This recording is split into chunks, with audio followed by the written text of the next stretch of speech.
1. Tom and Daisy. That spring the sun shone every day. I was lonely at first in the East, but I felt that this was the real beginning of my life. I walked in the fresh air. I bought books. I worked hard. I was trying to make myself a successful businessman. One evening the phone rang. It was my cousin, Daisy.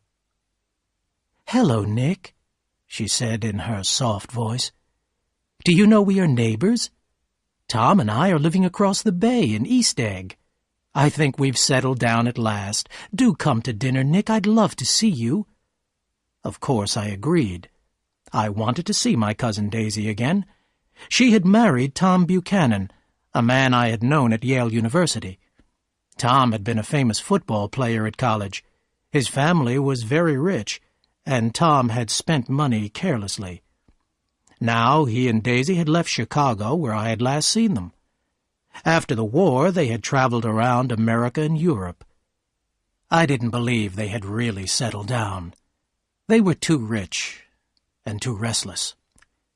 So, a few days later, I drove over to East Egg. The Buchanan's house was a big one, overlooking the bay. The lawns and gardens started at the house and went down to the sea. It was late afternoon, and the weather was warm and windy. All the windows at the front of the house were wide open. Tom Buchanan stood on the porch, his legs wide apart. He was a fair-haired man of about 30. He wore smart riding clothes, and his body looked strong and cruel. We talked for a few minutes on the sunny porch.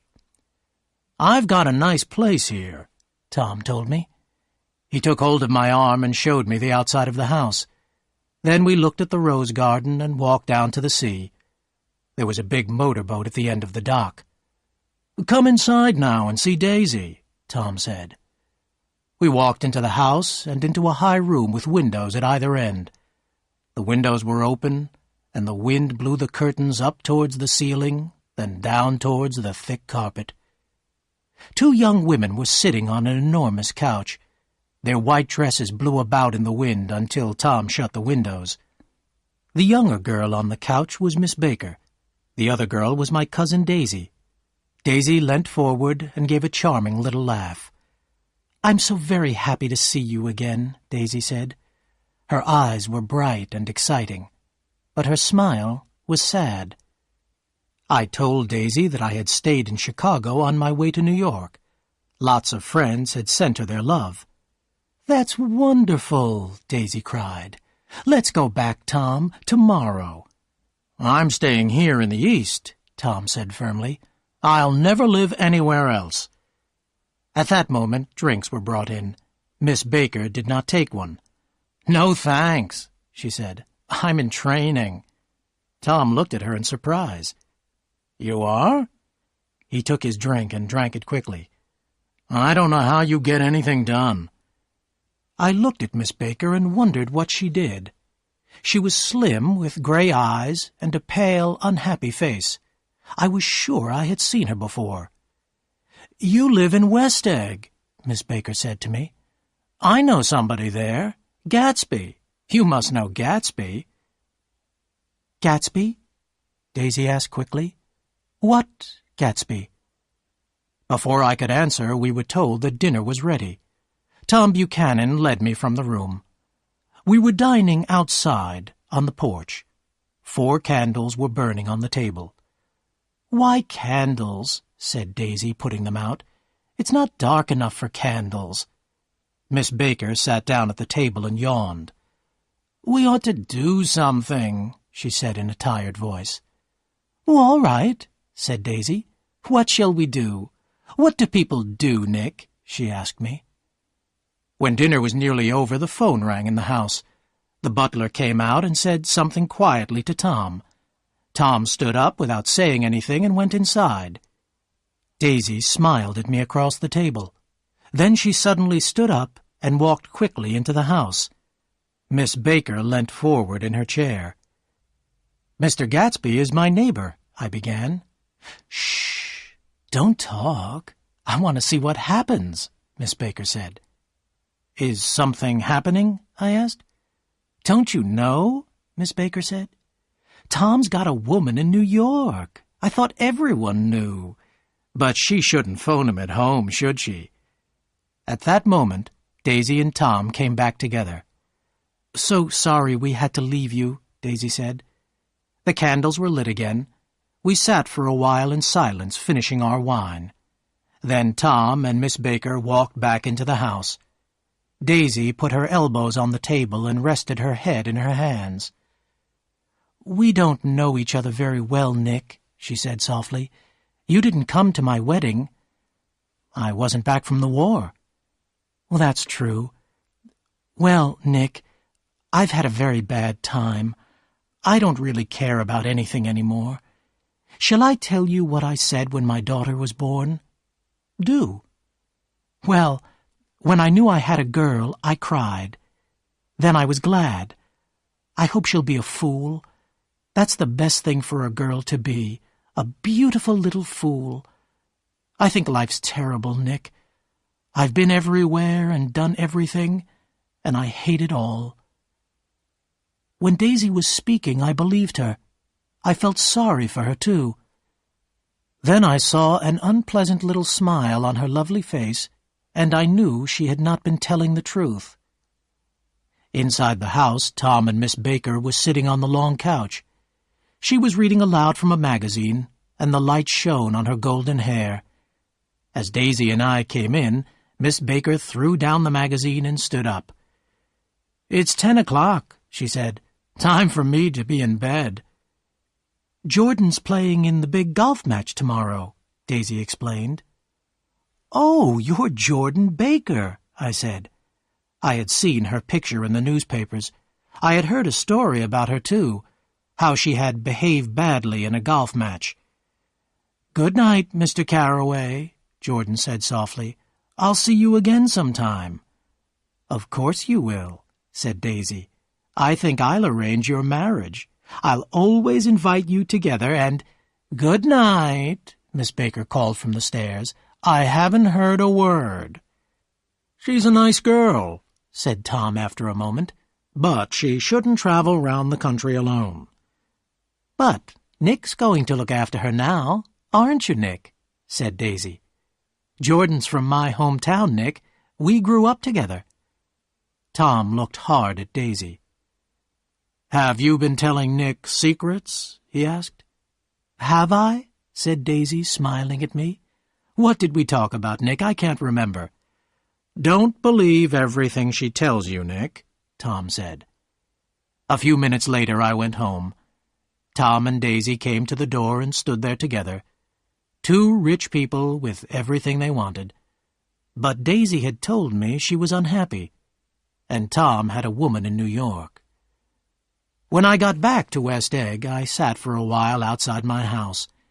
In the bright moonlight, a cat moved silently across the garden. As I turned my head to watch it, I saw that I was not alone. 50 feet away, someone was standing on the lawn of Gatsby's house. The man stood very still, his hands in his pockets. I was sure it was Mr. Gatsby himself. I almost called out to him, but he seemed happy to be alone. He slowly stretched out his arms to the dark water. I looked out to sea, too. There was one green light, very small and far away. When I looked back to Gatsby again, he had gone. I was alone now, in the dark night.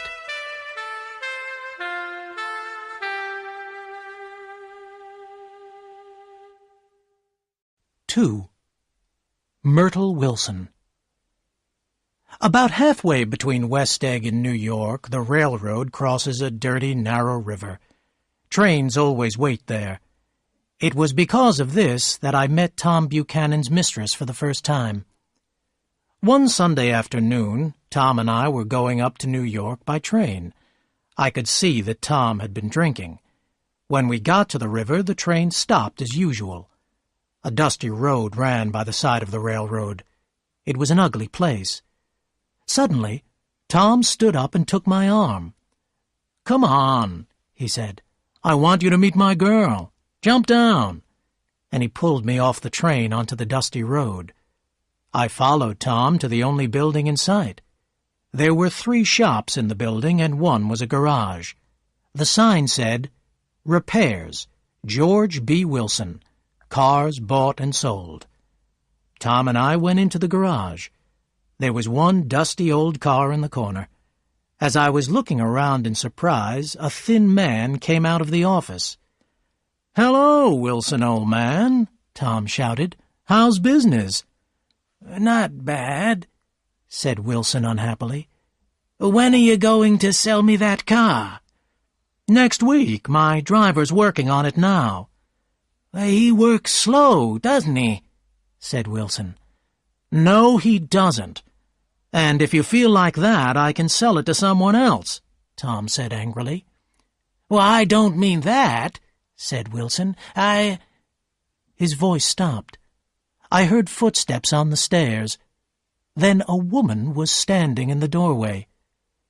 She was in her middle 30s. She was not beautiful, but her face and body were full of life. She smiled slowly and walked past her husband.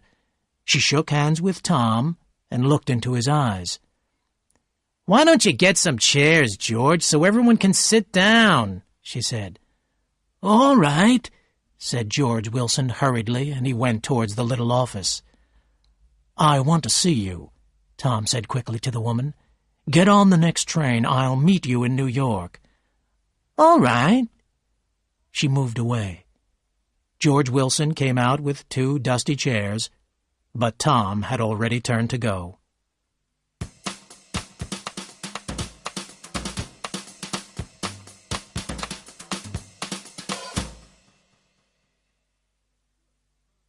"It's good for Myrtle to get away," Tom said as we were waiting for the next train. "Doesn't her husband care?" "Wilson? He thinks she goes to New York to meet her sister. He's a fool." And so, Tom Buchanan, his girl, and I went up to New York. But Mrs. Wilson sat in another part of the train. At the station in New York, she bought magazines and perfume. We all got into a taxi. Almost at once, Mrs. Wilson told the driver to stop. An old man was standing by the roadside with a basket of puppies. "I want one of those dogs," Mrs. Wilson said. "It'll be nice to have one in the apartment." "What kind are they?" she asked the man. "I want a police dog." The old man looked into the basket. "I got all kinds, ma'am," he said, pulling out a puppy. "Well, that's not a police dog," said Tom. "No," said the old man. "Well, I think it's cute," said Myrtle Wilson. "How much is it?" $10, ma'am." "Oh, here's your money," said Tom impatiently to the man. "You can get 10 more dogs with it." We drove over to Fifth Avenue, and I tried to leave them there. "No, you don't," said Tom quickly. "Myrtle wants you to see the apartment, don't you, Myrtle?" "Sure," Myrtle Wilson said. "I'll phone my sister, Catherine. People say she's beautiful." So we drove on until we came to the apartment house. Myrtle Wilson got out of the taxi like a queen. "I'm going to ask the McKees to come up," she said in the elevator. "They live in the apartment below, and I'll phone my sister, too, of course." The apartment was 4 small rooms on the top floor. The living room was crowded with furniture. Mrs. Wilson sent the elevator boy out to buy food for the dog. Tom took a bottle of whiskey from a locked cupboard. I have been drunk only twice in my life. The second time was that afternoon. I remember Myrtle Wilson sitting on Tom's knee. After a time, I went out to buy some cigarettes. When I came back, the living room was empty. So I sat there smoking and reading the magazines. Just as Tom and Myrtle came out of the other room, the sister, Catherine, arrived. She was about 30, thin and red-haired, with a white face. Then the McKees came up from the apartment below. Myrtle Wilson had changed her dress. It was very tight and looked expensive. Her laughter and the way she moved had changed, too. She spoke and walked like a rich, fashionable woman. "I like your dress," said Mrs. McKee. "This old dress? I've had it for years," Myrtle laughed. "Have something to drink," Tom said to the McKees. "Get some more ice, Myrtle, before everyone goes to sleep." "I told the boy about the ice," Myrtle said angrily. "These people, you have to tell them all the time." Myrtle's sister, Catherine, sat down beside me on the couch. "Do you live on Long Island, too?" she asked me. "I live at West Egg." "Really? I was at a party there about a month ago, at the house of a man called Gatsby. Do you know him?" "I live next door to him." "Do you? He's awfully rich, you know. People say he got his money from Germany in the war. I'm afraid of him." Catherine moved closer and looked across the room at Tom and Myrtle. "Both of them are unhappily married," she said. "But Tom's wife is a Catholic. She won't divorce him." I knew this was untrue, and I was shocked. "Why'd you marry Wilson, Myrtle?" Catherine called across the room. "Nobody made you do it." Myrtle laughed. "Well, I thought he was a gentleman. I must have been crazy." Tom now sent the elevator boy to buy some sandwiches and a second bottle of whiskey. I wanted to go home. I went to the window and looked down into the dark street. Were people looking up at our lighted window and wondering what was going on? Myrtle Wilson called to me to sit down again. She began to tell me about her first meeting with Tom. "It was on the train," she said. "We couldn't stop looking at each other. When we got to New York, we got into a taxi together. I was so excited that I couldn't see where we were going, but I didn't care. You can't live forever, you know. You can't live forever." The room was filled with Myrtle's loud, false laughter. She turned to Mrs. McKee. "My dear," Myrtle said, "I'm going to give you this dress. I'm getting another tomorrow. I've got so many things to buy, a collar for the dog, an ashtray, and I must go to the hairdresser's." It was 9 o'clock. Then I looked at my watch again. It was 10. The room was full of smoke. People were coming and going, shouting to each other across the room. At about midnight, Tom and Myrtle started to argue. "Daisy, Daisy, Daisy," Myrtle Wilson was shouting. "I'll say her name whenever I want to. Daisy, Daisy." With a short, hard movement, Tom Buchanan hit her across the nose. Myrtle cried out with pain. Someone got towels. Then the towels, covered with blood, were all over the floor. People were screaming and shouting. Myrtle Wilson lay on the couch. Her nose was still bleeding, and she was crying loudly. Mr. McKee woke up and walked towards the door. I picked up my hat and followed him out.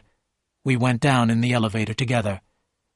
Then I was on the station, half asleep, waiting for the early morning train to West Egg.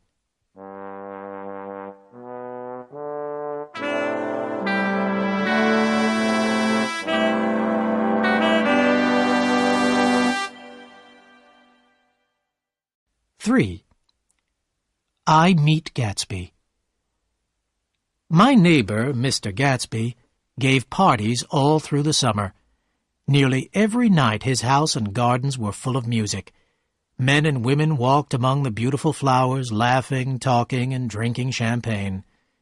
In the afternoons, Gatsby's guests swam in the sea or sat on his beach. His motorboat roared across the bay. Every weekend, Gatsby's cars carried his guests to and from the city. Colored lights hung from the trees in Gatsby's gardens. Food was brought from New York, rich, beautiful food, and it was put on long tables under the trees. There was every kind of drink. At 7 o'clock, the band started to play. Cars from New York were parked outside Gatsby's house.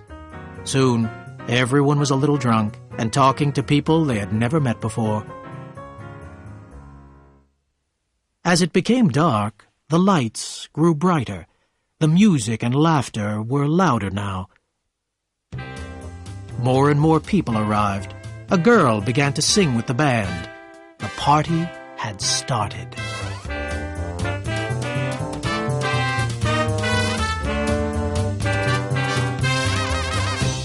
Not all these people had been invited to Gatsby's house. All kinds of people drove out to Long Island and stopped outside Gatsby's door. Then they joined the party and started to have a good time. Sometimes they were introduced to Gatsby.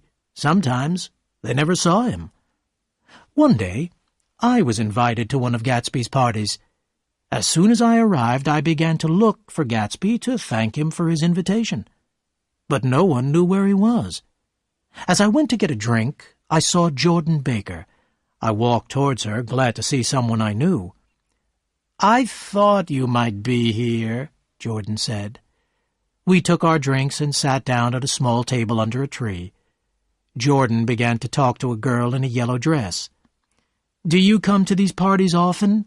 Jordan asked her. "Why, I come here when I can," the girl said.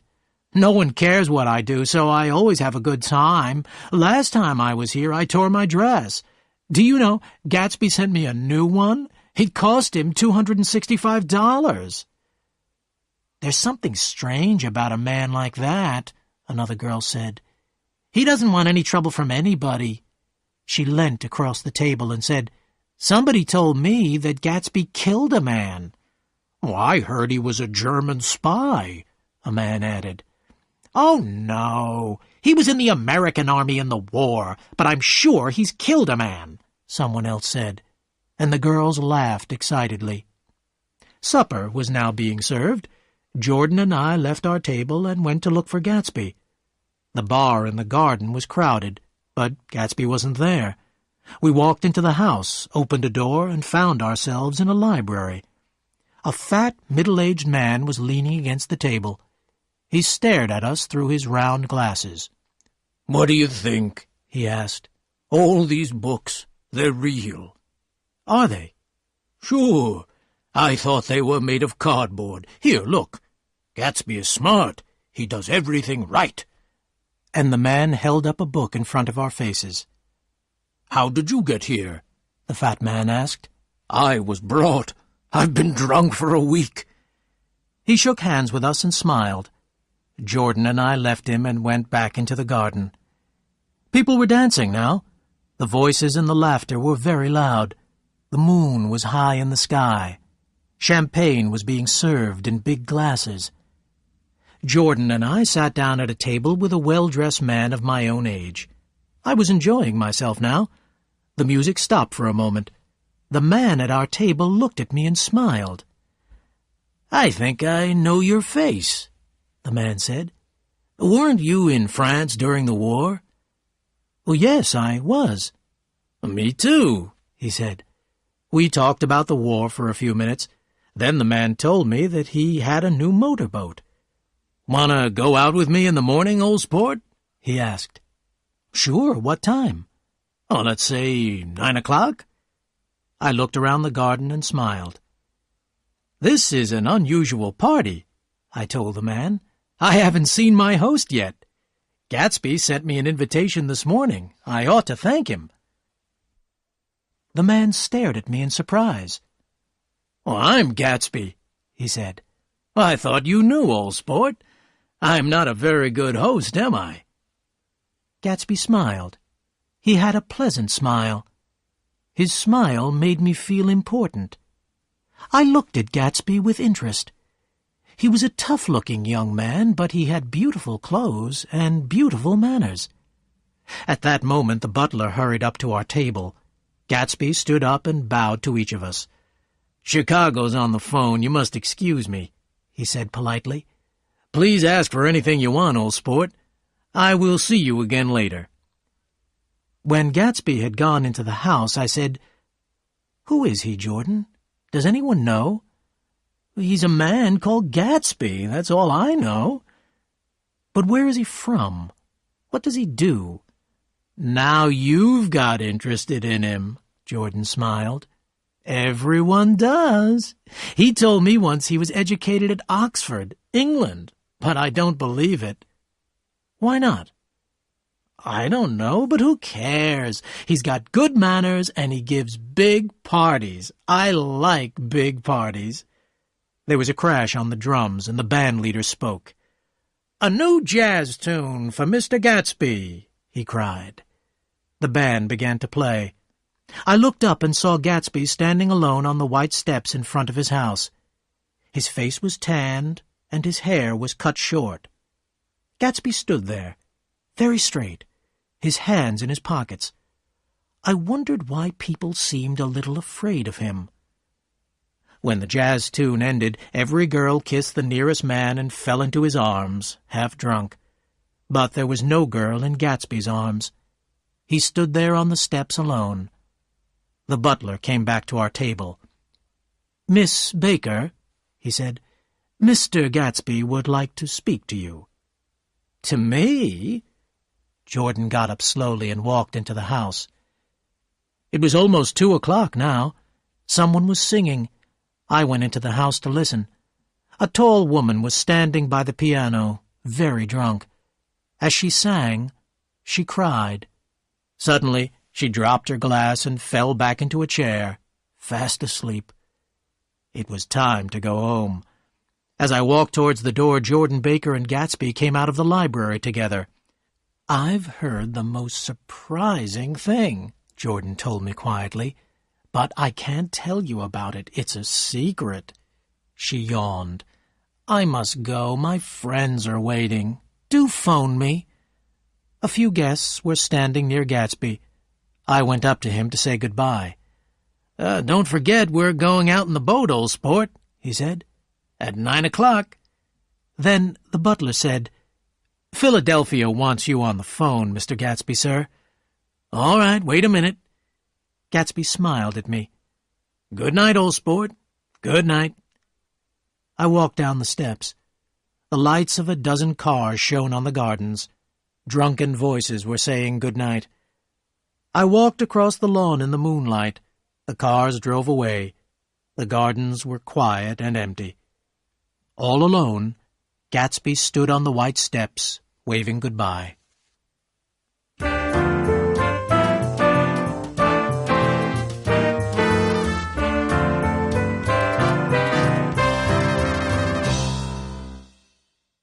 "4.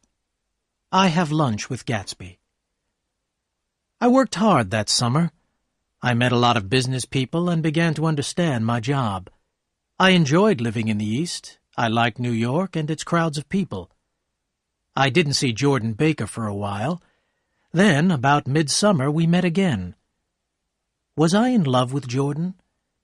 I don't think so, but I enjoyed being with her.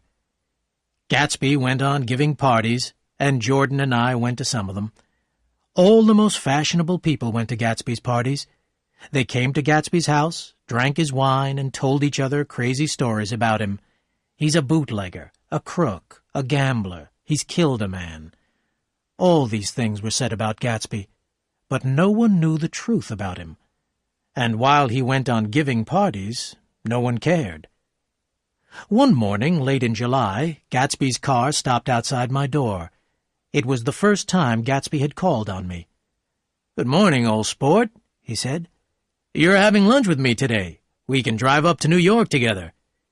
Gatsby got out of his beautiful yellow car and stood beside it proudly. "It's pretty, isn't it, old sport?" he said. "Have you seen it before?" Of course I'd seen it. Everyone in West Egg knew Gatsby's car. Yellow and silver, it shone in the morning sun. We made ourselves comfortable on the green leather seats and set off for New York. I hadn't talked much to Gatsby before. I was interested in him, but I knew very little about him. As he drove along, Gatsby didn't say anything at first, then suddenly he spoke. "Look here, old sport," he said. "What do you think of me?" Before I could answer, Gatsby went on. "You must have heard a lot of stories about me. Well, now you're going to hear the truth. I'm the son of rich people in the Middle West. They're all dead now. I grew up in America, but I was educated at Oxford. All my family went there." Gatsby looked at me for a moment. He was talking quickly, and I didn't believe a word he was saying. "What part of the Middle West are you from?" I asked. "San Francisco." "San Francisco? But that's not—" "My family died," Gatsby went on in a slow, sad voice. "After that I lived all over Europe. I traveled, collected jewels, hunted animals. I was spending money to forget something very sad. I was so sure now that Gatsby was lying that I almost laughed. Then the war came, old sport, Gatsby said. I was glad. I tried to die, but I couldn't. I was a success. I won medals. Look, here's one of them. Gatsby took a medal out of his pocket. I looked at it in surprise. Major J. Gatsby, I read, for valor extraordinary. Then Gatsby took out a photograph. I always carry this, too, taken at Oxford. In the photograph, some young men were standing outside a college gate. I recognized Gatsby. Was he telling the truth, then? I'm going to ask you a favor, Gatsby said, putting the photograph away. That's why I've told you about myself. You'll hear more this afternoon. This afternoon? Yes, when you have tea with Miss Baker. I've asked her to speak to you, about a certain matter. Gatsby drove faster. As we passed Wilson's garage, I saw Myrtle Wilson selling gas. We raced on towards the bridge. There was New York on the other side of the river. I felt excited, as I always did when I saw the city. Anything can happen in New York, I thought. Anything. I can even believe Gatsby's story. At noon, I left work to go to the restaurant where I was having lunch with Gatsby. He was already there, talking to a small, dark man with a large head. "Mr. Carroway," Gatsby said, "this is my friend, Mr. Meyer Wolfsheim." Gatsby led us to a table and ordered drinks. "This is a nice restaurant," said Mr. Wolfsheim, looking round. "But the place across the street is better." "What place is that?" I asked. "The old Metropole," Mr. Wolfsheim said sadly. "I remember the night they shot Rosie Rosenthal over there. Shot him 4 times and then drove away. Poor Rosie. He was a good friend of mine." The food arrived, and Mr. Wolfsheim began to eat greedily. All the time he was eating, he was watching everyone in the room. Gatsby suddenly looked at his watch. He stood up and hurried out. "He has the phone," said Mr. Wolfsheim. "He does a lot of business with Chicago. Gatsby's a fine fellow, isn't he? Good-looking and a perfect gentleman. He's an Oxford man, you know." "Oh, is he? Have you known Gatsby for long?" I asked. "Several years," Wolfsheim answered. "I met him after the war. He comes from a good family. He's a gentleman to everyone, especially women. He'd never look at another man's wife." When Gatsby came back to our table, Mr. Wolfsheim got to his feet and looked round the room. "I have enjoyed my lunch," he said, "but I've got to leave you 2 young men now," and he hurried away. "Wolfsheim's well known on Broadway," Gatsby told me. "Well, who is he, then? An actor?" "No, Meyer Wolfsheim's a gambler. He's clever, but he's done a lot of dangerous things." "Has he ever been in jail?" "Oh, they can't prove anything, old sport. He's too smart." It was time to go. As we stood up, I saw Tom Buchanan on the other side of the crowded room. When he saw me, Tom came over. "Where you been?" he asked me angrily. "Daisy wants to know why you haven't phoned." "This is Mr. Gatsby, Mr. Buchanan," I said. The 2 men shook hands without speaking. There was a strange look on Gatsby's face. "Well, how are you?" Tom asked me. "And why are you eating here?" "I've been having lunch with Mr. Gatsby." And I turned to speak to Gatsby, but he had gone.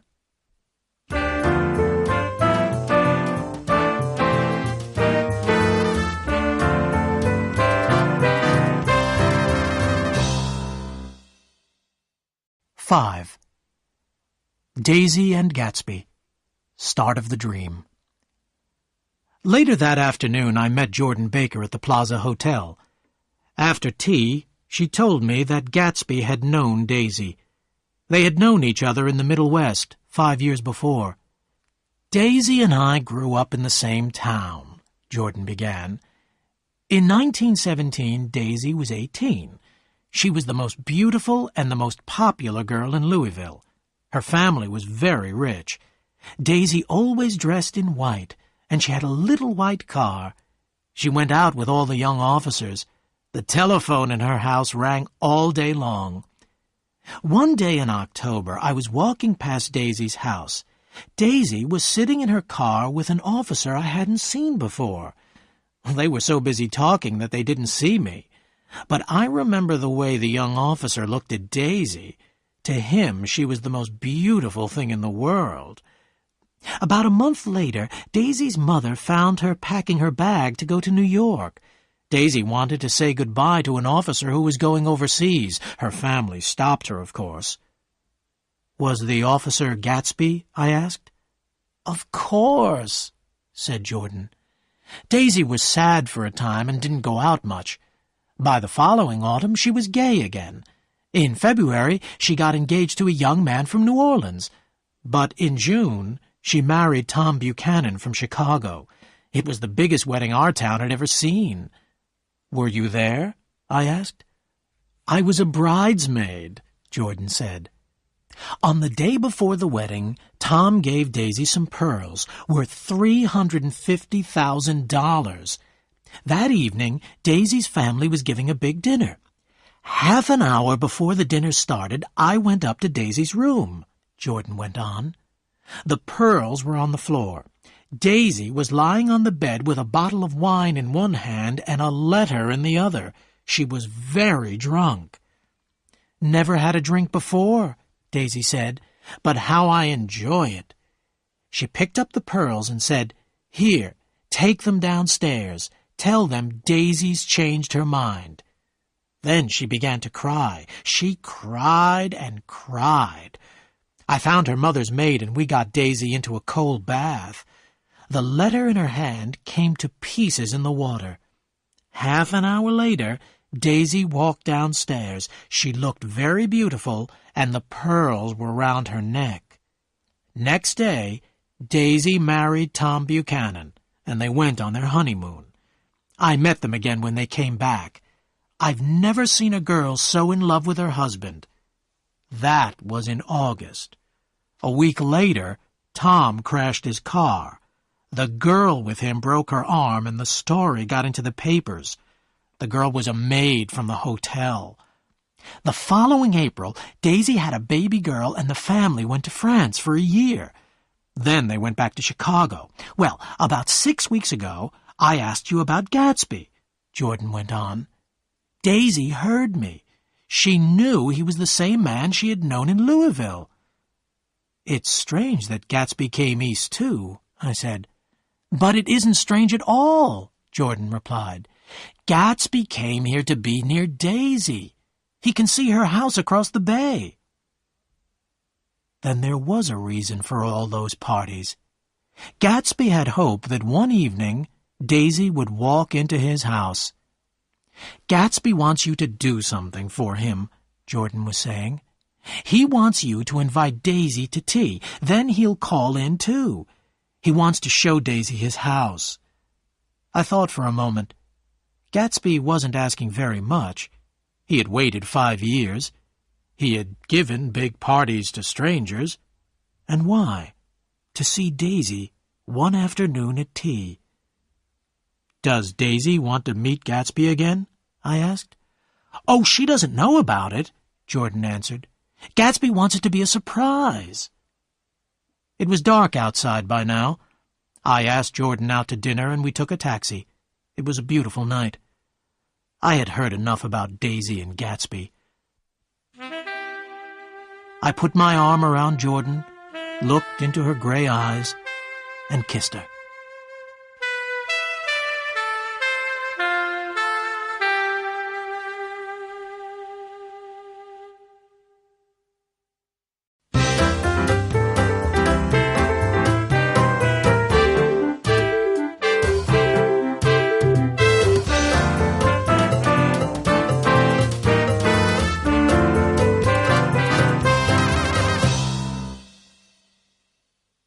Six. Daisy comes to tea. It was nearly 2 o'clock in the morning when I got home. For a moment I thought my house was on fire. Then I saw that all the lights were on in Gatsby's house, but everything was silent. There was no music and no happy laughter. As I stood there, Gatsby walked across the lawn towards me. "I thought it was a party," I said. "No, I'm all alone, old sport. Why not come for a drive in my car?" "It's too late." "Well, what about a swim? I haven't used the pool all summer." "I've got to go to bed," I said. "All right, old sport." But Gatsby did not move. I knew what he wanted to ask me. "I've had a talk with Miss Baker," I said. "I'll phone Daisy tomorrow. What day would be best?" "I don't want to put you to any trouble," Gatsby began quickly. "How about the day after tomorrow?" "Fine," Gatsby said. "I must get the grass cut, get a few flowers. We must have everything right, old sport."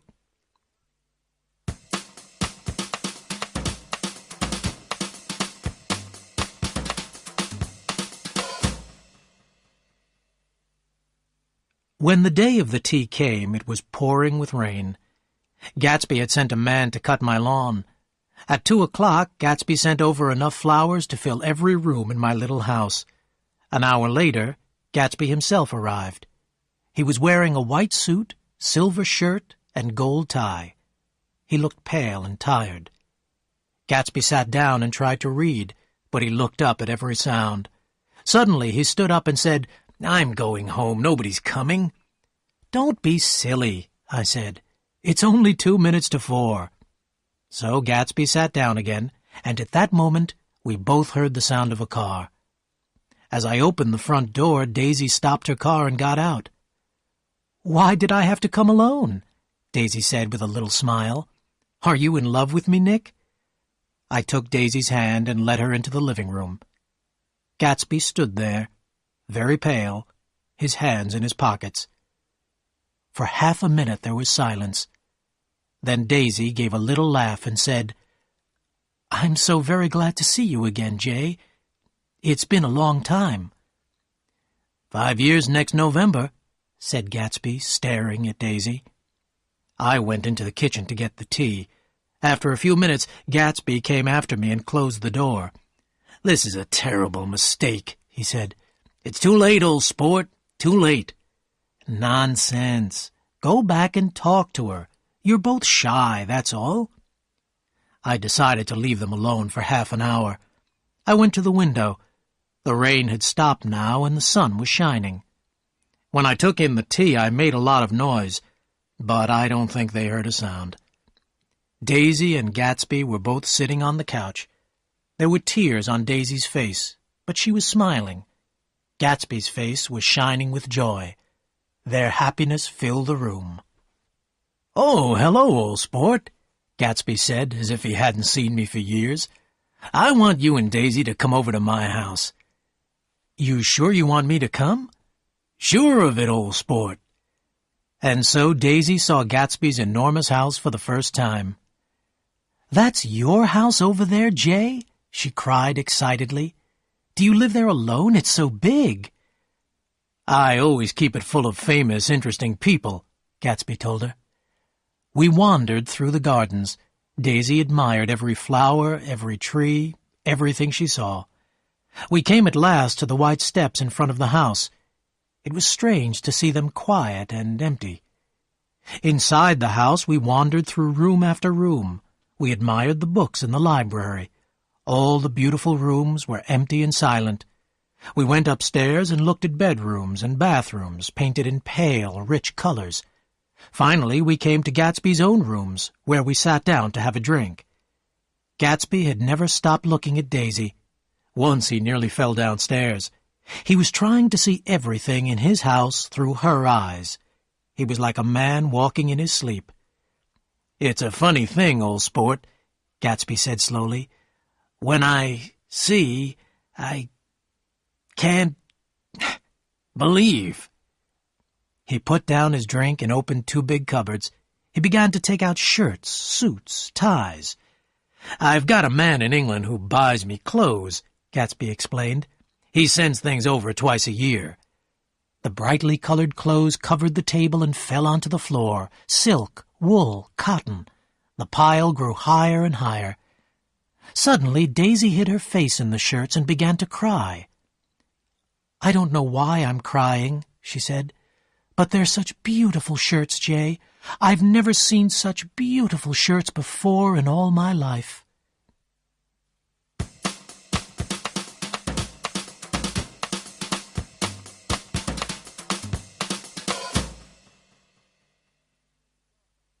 It was getting darker now, and the rain had started again. Daisy and Gatsby stood together, looking out of the window. I began to walk round the room in the half-darkness. On Gatsby's desk was a photograph of a tough-looking old man. The man was dressed in sailing clothes. "Who's this?" I asked Gatsby. "Well, that's Mr. Dan Cody, old sport. He used to be my best friend years ago. He's dead now. Dan Cody had a big yacht, and we sailed around together for nearly 5 years. He was like a father to me." This was one of the few things that Gatsby told me about himself that was really true. But I did not know that then. I was going to ask Gatsby more about Mr. Cody, but Daisy suddenly cried out, "Come back here, Jay, quick!" In the west, pink and golden clouds had formed over the sea. "Look at that," Daisy said softly to Gatsby. "I'd like to put you in one of those clouds and push you around in it." I tried to go then, but they wouldn't let me. "I know what we'll do," Gatsby said. "We'll have Klingspringer play the piano." Gatsby found Klingspringer. He was a young man who lived in the house. In the music room, Gatsby turned on a lamp beside the piano. He lit Daisy's cigarette with a shaking hand. They sat down together on a couch, away from the light. Klingspringer sat down at the piano and began to play. "In the morning, in the evening, ain't we got fun?" he sang softly. When I went over to say goodbye to Gatsby, he had a look of surprise on his face. Gatsby had dreamed of Daisy for almost 5 years. Now his dream was beside him. He could not believe it. They had almost forgotten I was there. Daisy looked up as I spoke and held out her hand. Gatsby looked up too, but he didn't seem to know me. I went out of the room quietly, leaving them together.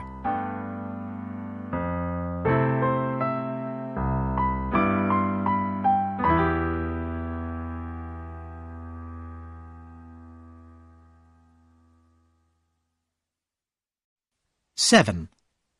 Gatsby's Last Party. I didn't see or hear from Gatsby for several weeks after this. I was working hard and spending my free time with Jordan. But this was the time when everyone was talking about Gatsby.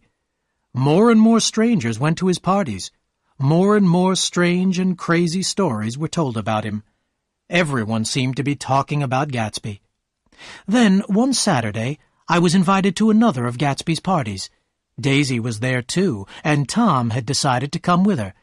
Perhaps it was because Tom was there, but the party seemed different. There was an unpleasant, uneasy feeling about it. But all the same people were there. They were drinking champagne as usual, dancing and laughing as before. Tom and Daisy arrived as darkness was falling. Gatsby went over to them at once. Then he took them slowly round the gardens, pointing out his most famous guests proudly. Daisy and Gatsby danced together.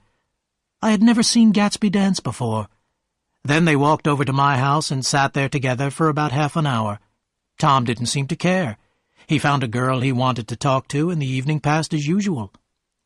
I could see that Daisy was not happy at the party. She hated all these laughing, shouting strangers. They didn't seem to care for anybody or about anything. By the time the Buchanans were ready to leave, Tom was in a bad temper. "Who is this Gatsby, anyway?" Tom asked as he and Daisy were waiting for their car. "Is he a bootlegger? A crook? He knows a funny lot of people. Where does he find them? Where does he get his money from?" "Lots of people come who haven't been invited," Daisy said. "He's too polite to tell them to go." "I'd like to know who Gatsby is and what he does," Tom repeated, "and I'm going to find out." As they got into their car, Daisy looked back at the house sadly. Gatsby was nowhere to be seen. I stayed late that night because Gatsby wanted me to. When everyone had gone, we sat on the steps together. "Daisy didn't enjoy herself," Gatsby said. "Of course she did." "No, she didn't have a good time. I couldn't talk to her. I felt farther away from her than ever. It's hard to make her understand." And then Gatsby told me what he wanted. He wanted Daisy to ask Tom for a divorce. He wanted her to tell Tom that she didn't love him, that she had never loved him, that she loved only Gatsby. Gatsby wanted to take Daisy back to Louisville, where they had first met. Gatsby and Daisy would be married. Gatsby wanted the last 5 years to be completely forgotten. Gatsby didn't seem to understand how much he was asking. "Don't ask Daisy for too much at once," I told him. "You can't repeat the past."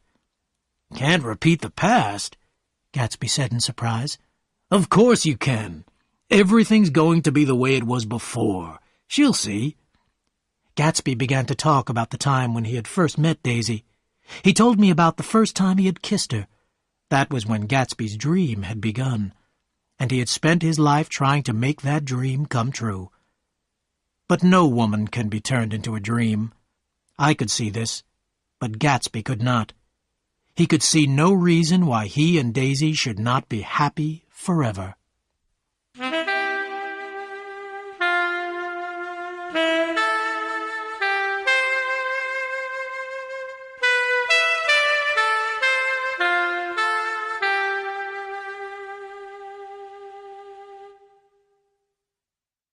"8. The hottest day of summer." It was when everyone was talking about Gatsby that his party suddenly came to an end. One Saturday there were no lights in Gatsby's house or in his garden. A few cars drove up to the house, but almost immediately drove away. I wondered what was the matter. I decided to go over and find out. A new servant opened the door. "Is Mr. Gatsby sick?" I asked.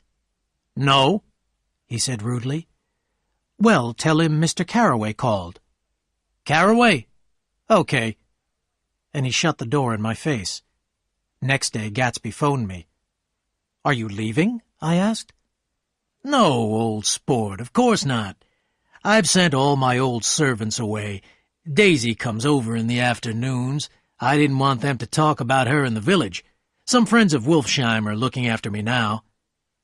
Gatsby was phoning with an invitation from Daisy. She wanted me to have lunch at her house the following day. Jordan would be there, and, of course, Gatsby, too. Daisy phoned me half an hour later. She seemed glad that I had accepted the invitation, but her voice was nervous and excited. The next day was the hottest day of the summer. The smallest movement made you hot and tired. I drove over to the Buchanan's house with Gatsby in his big yellow car. Its green leather seats were too hot to touch. The room where Daisy and Jordan were sitting was dark and cool. The two girls, both dressed in white, raised their hands lazily. "It's too hot to move," they said together.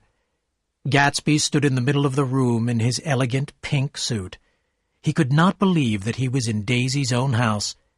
Daisy watched him and gave her sweet, exciting laugh. At that moment, Tom opened the door noisily and hurried into the room. "Ah, Mr. Gatsby. Hello, Nick," he said, holding out his hand to me. "Make us all a cold drink," Daisy cried. As Tom left the room again, Daisy went over to Gatsby and kissed him on the mouth. "You know I love you," she said softly. When Tom brought in the drinks, we all drank greedily. We had lunch in the darkened dining room and drank a lot of cold beer. "What are we going to do this afternoon?" asked Daisy. "And the day after that? And the next 30 years? Oh, it's so hot," Daisy went on, almost crying. "I know. Why don't we drive to New York?" She looked across the table into Gatsby's eyes. "Ah," Daisy cried in her soft, exciting voice, "you always look so cool." They looked at each other as though they were alone in the room. Suddenly, Tom Buchanan understood. His wife, Daisy was in love with Gatsby. Tom's mouth opened a little. He looked first at Gatsby and then at Daisy. Tom stood up. "All right, then," he said in a hard voice. "We're going to town. Let's go." The girls went upstairs to get ready. We went out onto the porch. "Shall we take anything with us to drink?" Daisy called down. "I'll get some whiskey," Tom answered. Gatsby turned to me and said, "I can't say anything to him in his house, old sport." "I think Daisy's voice told him everything," I said. "Well, she's always had everything she's wanted," Gatsby went on. "Daisy's voice is full of money," he added. That was it. Daisy's charm was the charm of the rich and spoilt. Tom came out of the house with the whiskey wrapped in a towel. Daisy and Jordan followed him, looking cool and charming in their white dresses. "Shall we all go in my car?" said Gatsby. "You take my car," Tom said in a loud voice to Gatsby. "Come on, Daisy. I'll take you in this yellow one," he added, walking towards Gatsby's car. But Daisy moved away from her husband. "No, Tom, you take Nick and Jordan. We'll follow you." And she pushed Gatsby towards the Buchanan's small blue car. Jordan, Tom, and I got into the front seat of Gatsby's car. "Did you see that?" Tom asked us angrily. "Where did Daisy find a man like that?" "He's an Oxford man," said Jordan. "Like hell he is. He wears a pink suit," Tom said angrily. "I'm beginning to find out the truth about Gatsby, and it's not very pleasant." We were all hot and bad-tempered by now. When Tom reached Wilson's garage, he had to stop for gas. Wilson came out slowly and stood in the hot sun. He looked very ill. "Well, come on," Tom shouted. "Have I got to get the gas myself?" "I'm sick," said Wilson. "I've got to get away. When can you sell me your old car?" "Next week," Tom said quickly. "What about buying this yellow one? I got it last week.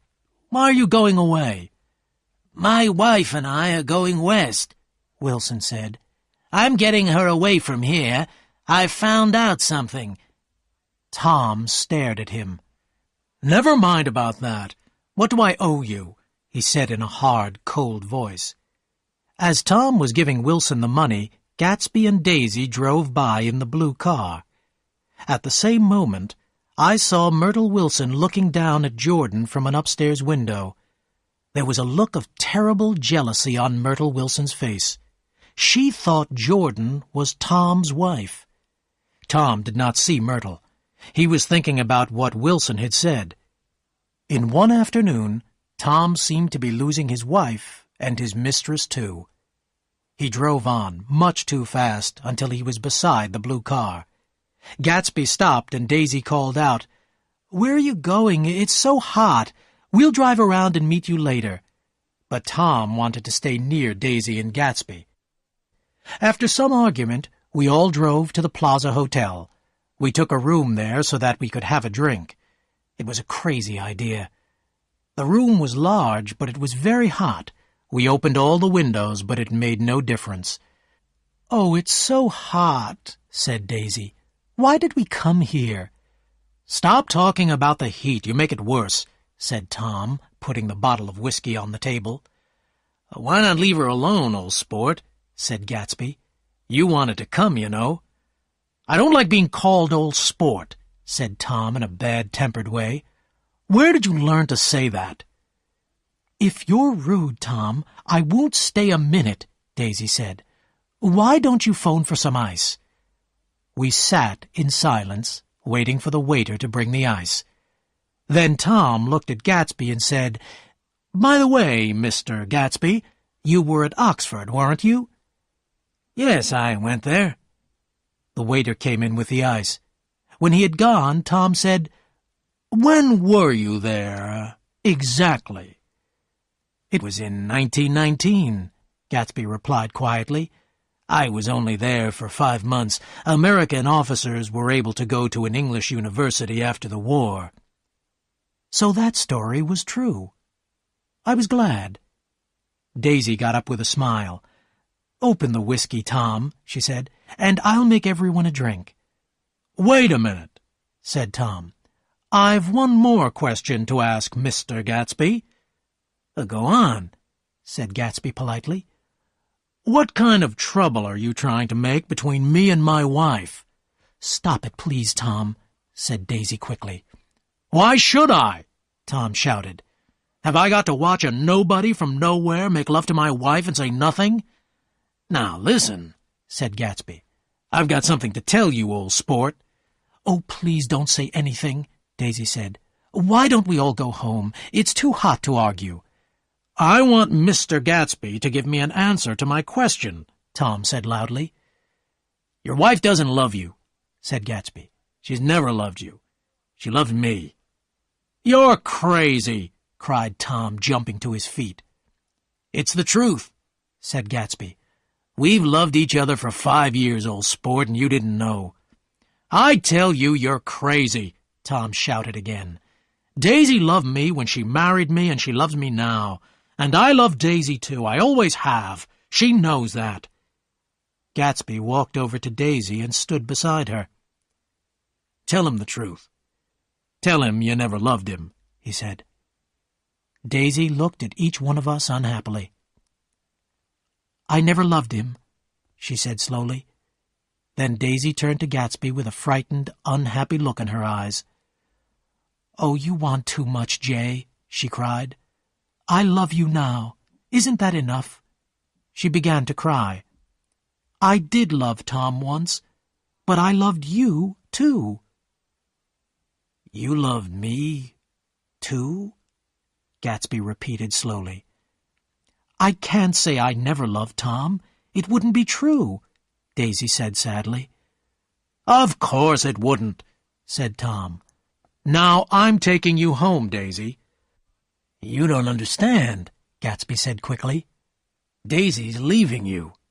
"Nonsense." "Yes, I am," said Daisy, speaking with difficulty. "You're leaving me for a little crook?" Tom shouted. "He's a bootlegger. He's a friend of Meyer Wolfsheim. I've been hearing all about you, Mr. Gatsby. You and your friends ought to be in jail." I looked at Gatsby. His face was hard, with a terrible expression. I could believe then that he had killed a man.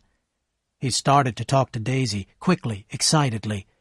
Daisy did not seem to be listening. On that hot afternoon, Gatsby's dream was slipping farther and farther away from him. "Please, Jay," Daisy said suddenly, "don't say any more. You must stop all this, please." Tom smiled. He knew that he had won. "You go home, Daisy," he said in a quiet voice. "Go with Mr. Gatsby in his car. He won't trouble you again." And slowly, sadly, Daisy and Gatsby had gone. It was 7 o'clock when Jordan and I left the hotel with Tom. As we drove back over the bridge, I remembered that it was my 30th birthday. I felt sad and tired.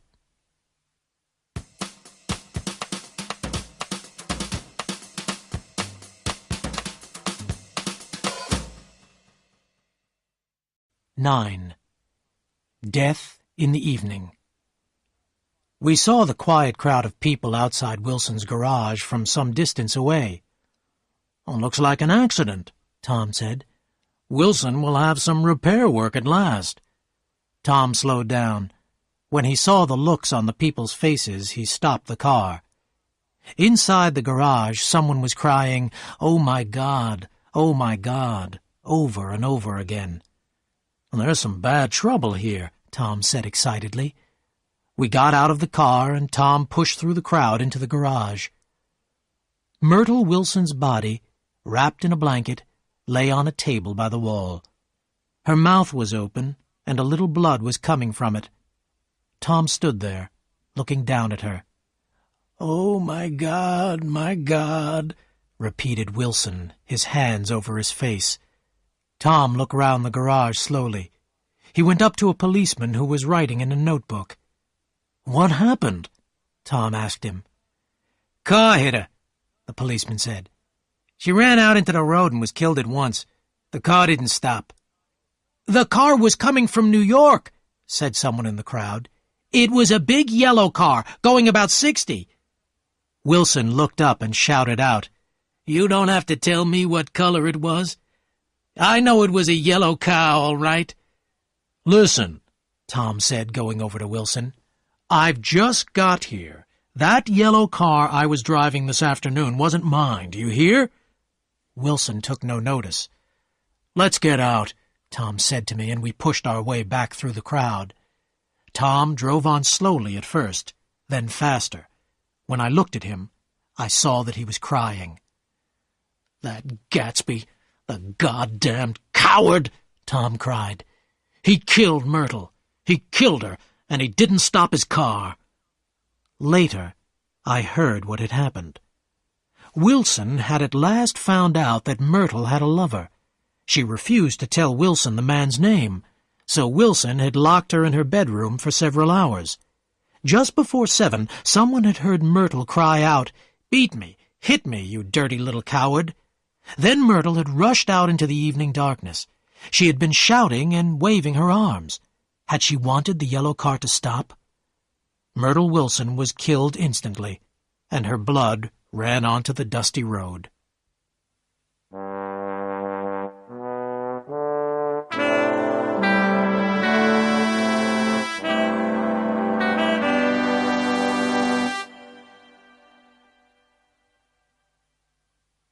Tom stopped his car outside his house and looked up at a lighted window. "Daisy's home," he said. Then he looked at me and said, "I'm sorry, Nick. I should have taken you to West Egg. I'll phone for a taxi to take you home. Come in and have some supper." "No, thanks," I said. "I'll wait outside." Jordan put a hand on my arm. "Do come in. It's only 9:30, she said. I shook my head. I was feeling tired and sick. I had had enough of the Buchanans for one day. Jordan looked at me for a moment. Then she followed Tom quickly into the house. That was the last time I saw her. I walked slowly down the drive to wait for the taxi by the gate. Gatsby stepped out onto the path in front of me. His pink suit shone in the moonlight. "What are you doing here?" I asked in surprise. "Just standing here, old sport. Was she killed?" Gatsby asked slowly. "Yes." "I thought so.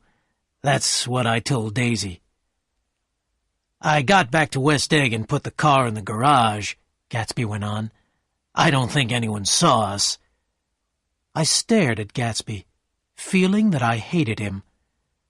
"How the hell did it happen?" I asked angrily. "Well, I tried to turn the wheel," Gatsby began. I suddenly guessed the truth. Was Daisy driving? "Yes," said Gatsby after a moment. "But of course I'll say I was. Daisy was very upset when we left New York. I thought driving would calm her down. That woman rushed into the road just as a car was coming the other way. I think she wanted us to stop.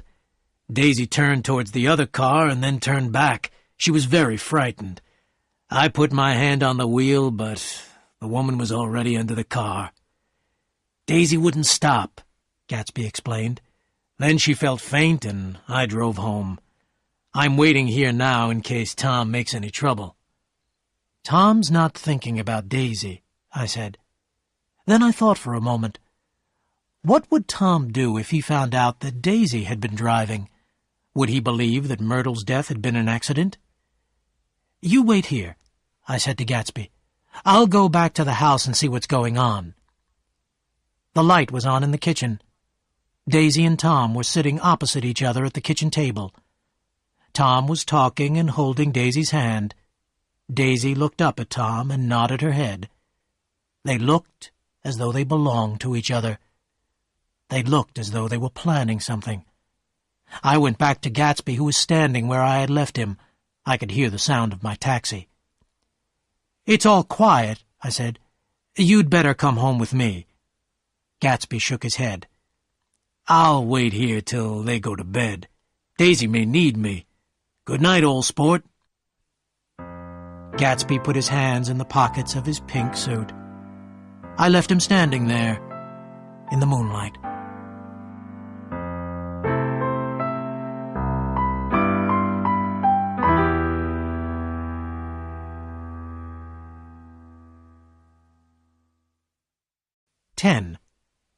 The End of a Dream.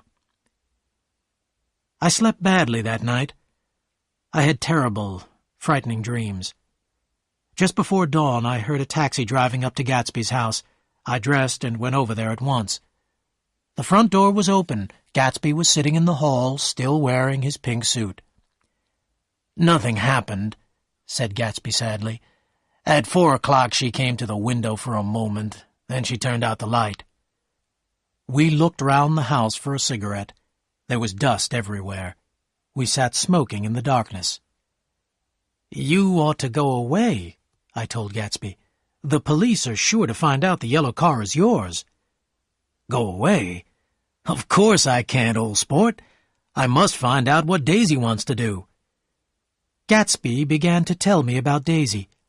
He told me how he had first been excited by her beauty and by her money. Gatsby had been a young man without money, and he had no hope of getting any. One October night, he and Daisy had become lovers. Then he had fallen in love with Daisy. And Daisy, a girl who had everything she wanted, fell in love with him. Life for Gatsby became more and more unreal. He spent hours telling Daisy about his dreams for the future, and, of course, she listened to him. Then Gatsby had to go to the war. When he came back, Tom and Daisy were on their honeymoon.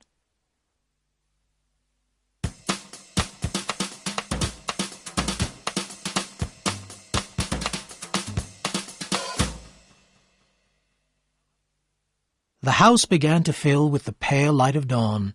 Birds began to sing in Gatsby's garden. "I don't believe she ever loved him," Gatsby said. "You mustn't take any notice of what she said this afternoon. She was excited, and Tom frightened her." Gatsby and I had breakfast together, and then we went into the garden. The air was cooler. Summer was nearly over. The gardener came up to us and said, "I'm going to take the water out of the swimming pool, Mr. Gatsby. The leaves will be falling soon." "Don't do it today," Gatsby said. "I haven't used that pool all summer." It was time for me to go to work. But I didn't want to work, and I didn't want to leave Gatsby alone. "I'll phone you," I told him. "Do, old sport. I suppose Daisy will phone too." "I suppose so." We shook hands, and I began to walk away. Then I stopped and shouted back across the lawn. "They're no good, Gatsby. You're better than all of them." It was the only compliment I ever paid Gatsby, but I've always been glad I said it. Gatsby gave me a big smile and raised his hand. His pink suit was bright against the white steps. "Goodbye," I called. "Thank you, Gatsby."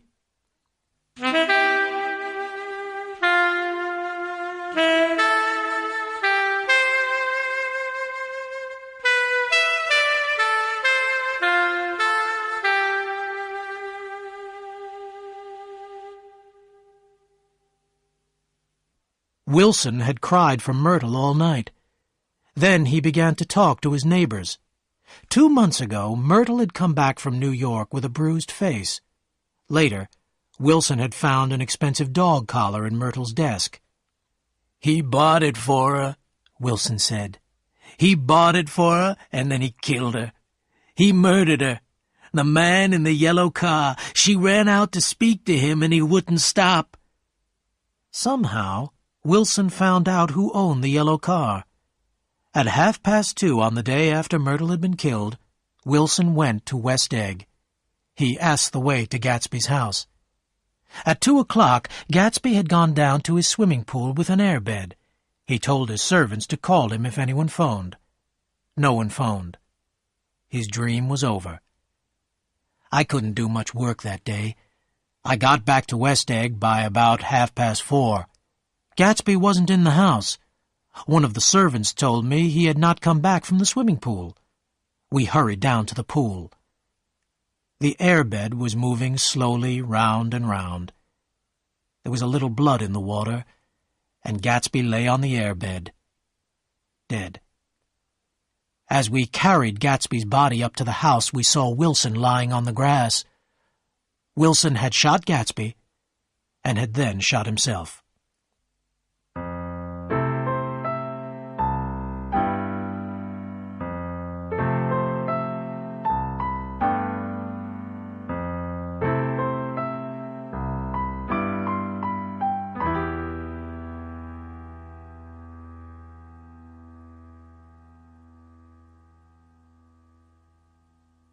At the inquest, Myrtle's sisters swore that Myrtle had never known Gatsby. She said, too, that Wilson and his wife had been completely happy. So Wilson was called a man made mad with grief, and the case was closed.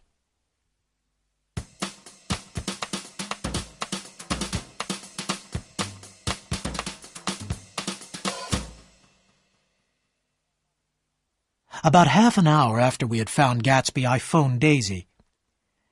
"Mr. and Mrs. Buchanan went away this afternoon," a servant told me. "They will be away for some time." "Did they leave an address?" I asked. "No," the servant replied. "Have you any idea where they are?" "I don't know, sir. I'm very sorry." I felt that I had to tell someone about Gatsby. I thought of Meyer Wolfsheim. I phoned him, but he had already left his office. The following morning I sent a servant to New York with a letter. Wolfsheim sent back a very short answer. "Dear Mr. Carraway, this has been a great shock to me. I cannot go to the funeral as I am very busy. I would rather not visit the house. I'll remember him as he was. Yours truly, Meyer Wolfsheim." All that day and the next I had to answer the questions of the police and the reporters. The news of Gatsby's death was in all the papers. But Daisy didn't phone. Then a telegram arrived from Henry Gatz. He had read the news of his son's death in a Chicago newspaper. He was coming to the funeral. The truth was that J. Gatsby had started life as James Gatz. He was the son of a poor farmer in the Middle West. He had left home when he was 16. For a year, James Gatz had lived near Lake Superior, working as a fisherman. Gatz had become a good-looking young man, popular with women. He had gone to college, but had only stayed there for 2 weeks. James Gatz was already ambitious. He was dreaming of success. One morning, Gatz saw Dan Cody's big white yacht near the shore. Gatz found a boat and sailed over to the yacht to ask for a job. Dan Cody asked a few questions. Gatz told Dan Cody that his name was J. Gatsby. Cody saw that the young man with the pleasant smile was quick and ambitious. When the yacht sailed, J. Gatsby went with it. Gatsby stayed with Cody for 5 years, until the old man died. Gatsby didn't get any of the old man's money, but Gatsby had learnt how the rich live. Gatsby now knew what he wanted.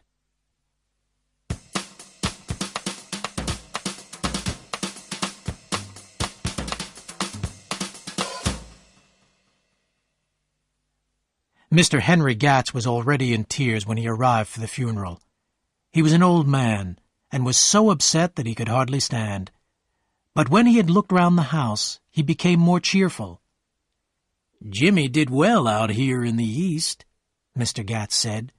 "This is where he made all his money. He was a good boy, and he had a great future. He could have done something really good for his country. I was proud of my boy, Mr. Carraway. This has been a terrible shock to me." On the day of the funeral, it rained and rained. At 3 o'clock, the minister arrived. Gatsby's father and I waited for the other mourners. After half an hour, the minister began to look at his watch. We waited a little longer, but nobody came. It was raining hard when we reached the cemetery. As we walked towards the grave, I heard someone following us. It was the fat man with glasses I had seen in Gatsby's library 3 months before. As we stood by the grave, I saw that Daisy hadn't sent a flower or a message. After the funeral, the fat man said, "I'm sorry, I couldn't get to the house." "That's all right," I said. "Nobody came to the house." The fat man stared. "My God," he said, "and hundreds of people used to go there. What friends!"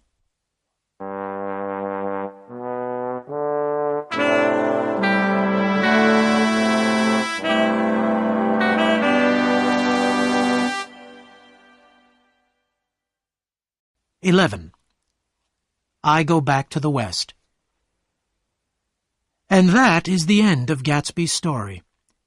After Gatsby's death, I couldn't live on Long Island any longer. I wanted to go back to the West. I wanted to go back to where we all came from. I wanted to return to the place where I felt happiest.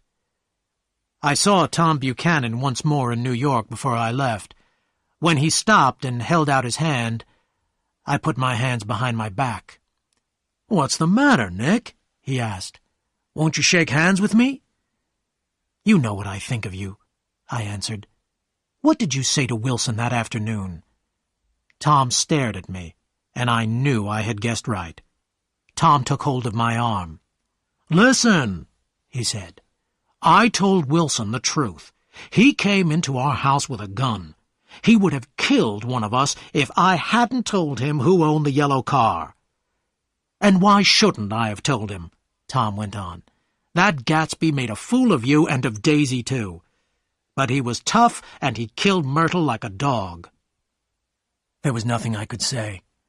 I knew the truth, but I could never tell it. Tom had done what he wanted to do. Got rid of Gatsby. Tom and Daisy were rich, careless people. They took what they wanted and destroyed what they didn't need. Then they went away, leaving others to clear up the mess.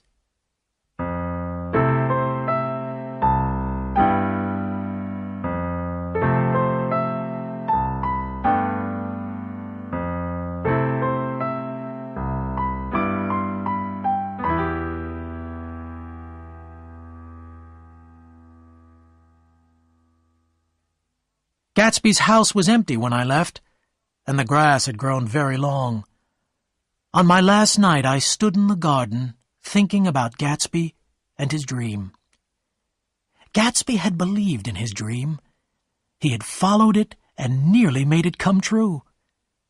Everybody has a dream, and, like Gatsby, we must all follow our dream wherever it takes us. Some unpleasant people became part of Gatsby's dream, but he cannot be blamed for that. Gatsby was a success in the end, wasn't he?